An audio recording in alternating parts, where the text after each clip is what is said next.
เขาเนี่ยเป็นคนลาวเขาเนี่ยเป็นคนเวียดมาไล่เขาหนีซับนี่นะคนละอุกบ่อยากวัดนะนี่ดิห้ามขี่เด็ดขาดด้วย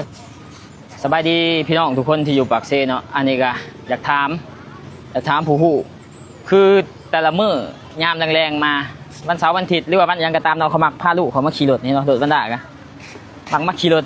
เอาบรรดามาขี่รถแถวนี่แหละบนสวนสาธารณะที่เขามักย่างดินนี่คือล่าสุดมีคนมาห้ข่อยมีคนมาด่าว่าห้ามเอารถมาขี่นี่เด็ดขาดเพราะว่าเพิ่นซ้ำประทานเบิดแล้วแถวนี้ซ้ำประทานแต่ในหอดกูคันสิขี่รถตัวเองบ่ได้ว่าซั่นต้องเซารถเพิ่นเท่านั้นจังสิขี่ได้ข่อยก็งงคือกันอันนี้มันเป็นดินมันเป็นดินบุคคลบ่นี่ดินแคมป์ของนี่ให้เด้บ่ให้เอารถเข้ามาเด็ดขาดต้องย่างอ้อมพุย่างอ้อมบ่ได้อีกต้องขี่อยู่นอกต้องไปอยู่นอกเบิดคันสิขี่รถห้ามขี่อยู่ในเด็ดขาดเพิ่นว่าแต่ว่าที่ผ่านมานี่ข่อยก็ขี่ตลอดเอารถลูกมาขี่ทั้งตลอดแต่ว่าก่อนหน้าข่อยก็เคยเซารถอีกทั้งเพิ่นอยู่หรือว่าเฮาผิดบ่หรือว่าจะได้เอามาขี่ผิดแล้วฮะข้างในแล้วเราสัมปทานไปเลยว่าสัมปทานเบิดหามเอารถมาขี่เด็ดขาดข่อยก็บ่ได้มาขี่กวนนี่ดอกผู้ข่อยสิเอาขึ้นไปเทิงผู้บนเทิงหญ้าแถวเส้นบนเขาย่างหั่นเด้เส้นบนเขาย่างแคมป์ของอยู่เทิงนั่นเขาบ่ให้ขี่เด็ดขาดอันนี้ก็ฝากเทิงเนาะเจ้าของแคมป์ของหรือว่าไผที่ดูแลอยู่นี่ว่ามัน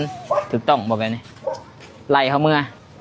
เอาแท้เอาว่าห้ามเอารถเขามาขี่เด็ดขาดเพิ่นว่าให้เด้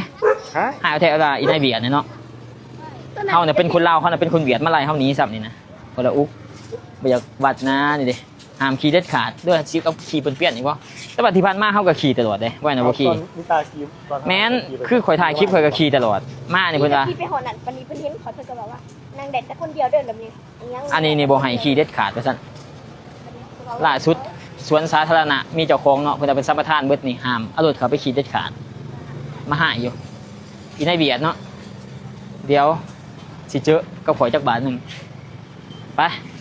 ฝากเถิงเนาะไผสิดูแลแคมป์ของนี่ว่ามันถูกต้องบ่ด้วยจังได๋สวนสาธารณะขี่บ่ได้ขี่อยู่นี่นะเอาสิเอาขึ้นไปเทิงพุ่นบ่อนคนย่างนี่บ่อนคนแล่นนี่ห้ามเข้าเด็ดขาดว่าซั่นไปเมื่อเฮาบัดนี้กราบสบายดีพี่น้องทุกๆคนเนาะว่าพังลาวพังไทยสบายดีสวัสดีพี่น้องทุกๆคนนะพี่น้องเด้อคลิปนี้ก็จะมาว่านะพี่น้องเนาะก็คือมียูทูบเบอร์หรือว่าไอ้บิ๊กใหญ่เนาะเราไปพาลูกไปหาดินอย่างนี้เนาะไปหาดินแบบว่าขี่รถน้อยๆนะพี่น้องนะคือยังเห็นในคลิปเลยนะพี่น้องบ่ฮู้ว่าเขาเอิ้นรถอีหยังเนาะแปลว่าเราก็ไปเนาะพี่น้องนะพาลูกไปแต่บ่ฮู้ว่ามีของตัวเองบ่เนาะมีรถเป็นของตัวเองแล้วอยากจะเอาไปขี่บนหันบ่เนาะพี่น้องเนาะแล้ววันนี้โดนคนเวียดเขาไล่หนีเนาะเนื่องจากว่าเราก็ตั้งคำถามเนาะพี่น้องเป็นอย่างคนเวียดจึงมาไล่คนลาวทั้งที่ว่าคนลาวก็เป็นเจ้าของประเทศลาวเนาะแต่ว่าคนเวียดเพิ่นว่ามีสิทธิ์มาไล่คนลาวเนาะพี่น้องเนาะก็สิประมาณนี้แหละเนาะแต่อันนี้ก็บ่ฮู้เนาะพี่น้องนะว่าเขาสัมปทานแล้วหรือบ่เนาะที่ดินแคมป์น่าจะเป็นแคมป์คลองหรือว่าริมโขงอย่างประมาณนี้บ่แบบถ้าเป็นแบบแถวมุกดาหารก็คือแบบว่ามันเป็นริมแม่น้ำโขงนะพี่น้องเนาะก็คือเป็นที่สาธารณะบ่หรือว่าจังใดเนาะหรือว่าเป็นที่ส่วนบุคคลนะพี่น้องนะถ้าเป็นที่ส่วนบุคคลก็เจ้าแบบว่าสัมปทานแล้วเฮาก็จะบ่มีสิทธิ์เนาะพี่น้องแต่ถ้าเป็นดินสาธารณะเนาะผู้ใดใช้งานก็ได้อย่างประมาณนี้นะก็ยังว่าเลยเนาะถ้าเป็นดินสาธารณะถ้ารัฐปล่อยให้เขาหรือว่าปล่อยเขาสัมปทานเนาะหรือว่าเขาจ่ายเงินให้รัฐแล้วก็เป็นของเขาเนาะก็เป็นของเขาเขาก็มีสิทธิ์ที่จะบ่ให้ไฟอยู่หรือว่าบ่ให้ไฟลินนะบ่นั่นก็คือก็ได้นะพี่น้องนะอันนี้แม่นบ่พี่น้องอันนี้ก็ตามที่ค่อยคิดนะพี่น้องนะแต่ถ้าว่าเป็นดินของคนลาวเนาะก็น่าจะแม่นมีช่องทางนะพี่น้องบ่แม่นชวนบุคคลก็แม่นดินรัฐดินสาธารณะเนาะดินสาธารณะผู้ใดใช้ประโยชน์ก็ได้แต่ว่ารัฐอาจจะอนุมัติให้เขาไปสัมปทานแล้วเขาก็บ่มีสิทธิ์คือเก่าเนาะพี่น้องเนื่องจากว่ารัฐไปสัมปทานเนี่ยไปเอาไปให้เขาแล้วเด้เขาสัมปทานเขาเสียเงินให้รัฐแล้วเขาก็มีสิทธิ์ที่จะไล่คนลาวเนาะบ่ว่าจะอยู่ไสเนาะเขาก็จะเห็นหลายๆบ่อนหลายสถานที่เนาะพี่น้องแบบว่าเป็นดินของคนลาวเป็นเครื่องปลูกเครื่องพังของคนลาวเนาะค่อยก็จะเห็นหลายแห่งตอนนั้นก็คือแปลว่าช่วงหลังๆนี่ก็เริ่มมีน้อยเนาะที่เขาถ่ายคลิปนะก็ยังมีเนาะพี่น้องก็มีมาเรื่อ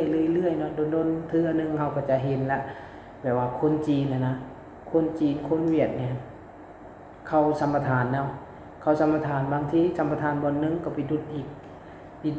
ดินประชาชนหรือข่าวล่าสุดก็คือเห็นอยู่ว่าน่าจะแม่นทหารเนาะพี่น้องเนาะทหารที่จะไปอย่างเกินว่าจะไปยึดดินประชาชนเนาะพี่น้องเนาะจะไปยึดดินประชาชนนั่นแหละเนาะมันเป็นดินคล้ายๆใกล้กับอันนั้นเนาะใกล้กับค่ายทหารอย่างประมาณนี้แหละเนาะอยู่เวียงจันทน์นั่นแหละเห็นข่าวอยู่เนาะไปเบิ่งได้ในเพจประธานโจนั่นเราก็ลงอยู่เนาะมีผู้หญิงคนนึงอัดคลิปอธิบายเนาะพี่น้องเนาะก็รายละเอียดอยู่เนาะอันนี้ก็มาว่าเรื่องที่ดินนั่นแหละเนาะพี่น้องเพราะว่าบางพื้นที่ก็เนาะประชาชนปลูกพังอหยังเนาะบ่ว่าจะเป็นมันต้นบ่ว่าจะเป็นอหยังก็อย่างเนาะเครื่องปลูกเครื่องพังกระเจ้าอ่ะนะแล้วบัดนี้จีนได้สัมปทานเนาะมันบ่ได้สนใจในจีนเนี่ยมันบ่ได้สนใจว่าเห็นอกเห็นใจเจ้าได้ว่าโอ้เครื่องปลูกเครื่องพังของคนลาวหรือว่าของประชาชนลาวเนาะเขาบ่ได้สนใจได้มารถเขาใส่รถเขาดุดถิ่มเขาจกถิ่มรถได้เนาะว่าต้นมันบ่ว่าวิสังเขาบ่ได้ซ้อได้เนื่องจากว่าก็มีเนาะมีหลายๆคนแบบว่าคนลาวก็พยายามที่จะผู้ว่าเป็นเจ้าของที่ก็พยายามที่จะเถียงเนาะพี่น้องแต่ก็บ่ฮู้ว่าเป็นจังได๋เนาะพี่น้องเนาะก็คือเฮาบ่มีอีหยังเกินว่าบ่มีอำนาจเนาะบ่มีอำนาจเนาะถ้าเฮาถ่ายคลิปอีหยังไปนู่นนี่นั่นเนาะอีกบ่โดนเฮาก็ได้กลับไปขอโทษเขากลับไปขอโทษเนาะขอโทษนู่นนี่นั่นเนาะสารพัดไปเนาะผู้เฒ่าบ่ถึงการอีหยังเนี่ยส่วนหลายก็จะแม่นผู้เฒ่าบ่ถึงการคนที่ถ่ายคลิปเจ้าหน้าที่รัฐเนาะที่เฮ็ดผิดสุดท้ายก็ต้องได้มาคนที่ถ่ายต้องได้ไปขอโทษและรับผิดแทนเนาะพี่น้องเนื่องจากว่า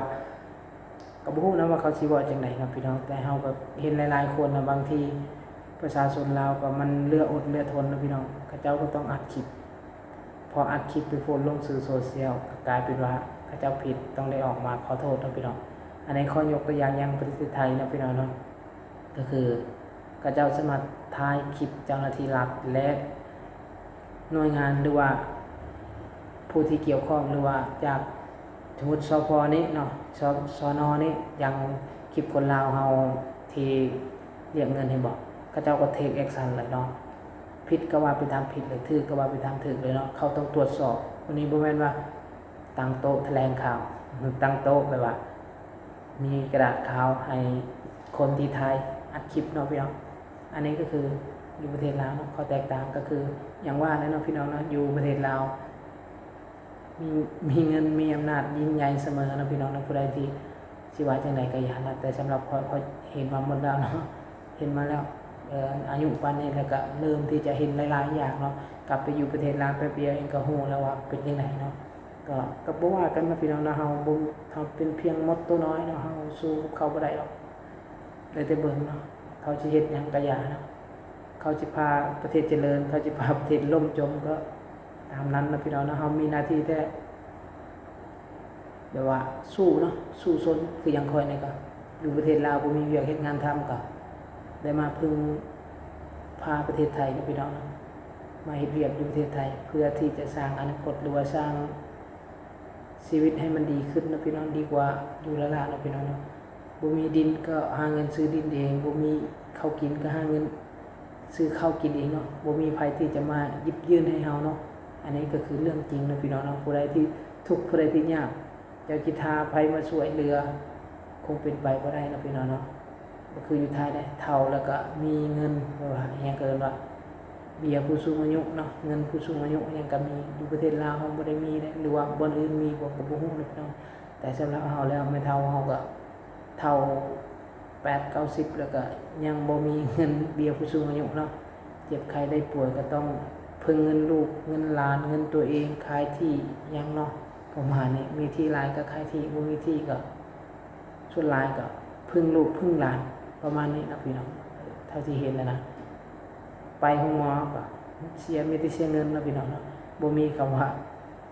รักษาฟรีบัตรทองบัตรยังคนจนยังบัตรพลังบัตรประชารัฐยังบ่ค่อยมีเนาะบ่ค่อยเห็นแล้วก็บ่ค่อยได้รับด้วยผู้ใดที่ได้รับก็ยินดีนำแต่สำหรับข้อยแล้วครอบครัวข้อยแล้วบ่เคยรับของรัฐแบบว่าฟรีเนาะนาเฮ็ดก็หาซื้อเอง อย่างเพื่อนว่านาเฮ็ดก็หาซื้อเองเนาะบ่มีข้าวบ่มีน้ำก็ดิ้นรนหาซื้อกินเองนะพี่น้องเนาะประมาณนี้เนาะก็คือผู้ใดที่มีเงินมีอำนาจก็ยิ่งใหญ่สำหรับประชาชนก็คือเฮ็ดหยังบ่ได้เนาะและส่วนหลายก็คือก็ยังว่าแล้วเนาะพี่น้องเนาะก็คือประชาชนลาวเขาก็บางคนก็เขาก็โอเคแบบนั้นบางคนก็บ่โอเคเนาะส่วนคนที่บ่โอเคก็อยู่ประเทศลาวค่อนข้างจะยากสำหรับคนที่โอเคถูกต้องดีเยี่ยมแบบนี้ก็อยู่ประเทศลาวได้นะพี่น้องเนาะเจ้าหน้าที่รัฐแบบว่าเอิ้นเงินหรือว่าติดสินบนหยังก็บ่เป็นหยังเนาะอุดหนุนเพิ่นกินน้ำกินใน ประมาณนี้นะพี่น้องเนาะอุดหนุนเพิ่นกินน้ำกินในเนาะบ่เป็นหยังไปเจอรถบ่มีหนังสือจ่ายเพิ่นโหด1 ล้านจ่ายเพิ่น1 ล้านอุดหนุนเพิ่นยืนตากแดดกินน้ำกินในเนาะ อันนี้ก็คือประเพณีของคนลาวเนาะตำรวจทหารนี่ยังมาก็ต้องเอาให้เงินเนาะอุดหนุนบ่มีก็ไปหยิบไปยืมมาให้นายเนาะเพราะว่านายมาเด้เอานายไว้ก่อนอย่างประมาณนี้เนาะเท่าที่เราเห็นมาเนาะพี่น้องเนาะก็ประมาณนี้เนาะเท่าที่เคยเจอมาแล้วก็เคยเห็นคนเอาข้างที่เขาใช้ชีวิตแบบนี่เนาะถ้าเราบ่จ่ายก็บ่ได้พี่น้องเราก็ต้องจ่ายไปตามๆกันจะจ่ายเล็กจ่ายน้อยก็ขึ้นอยู่กับคนตำรวจคนนั้นหรือว่าเจ้าหน้าที่คนนั้นเขาจะเอารุมรวยหรือว่าจะขอหลายหรือขอน้อยนะบางคนก็ล้านหนึ่งก็คือล้านหนึ่งบางคนบอกล้านหนึ่งเหลือ500,000หรือว่า200,000 300,000ก็ว่ากันไปเนาะในการค่าอุดหนุนโอ้ยซิซะเนาะว่าให้มันช่วยรู้ในก็อุดหนุนนั่นแหละ ประมาณนี้นะพี่น้องขอบคุณขอบใจผิดพลาดประการใดขอโทษขออภัยนะพี่น้องบ๊ายบาย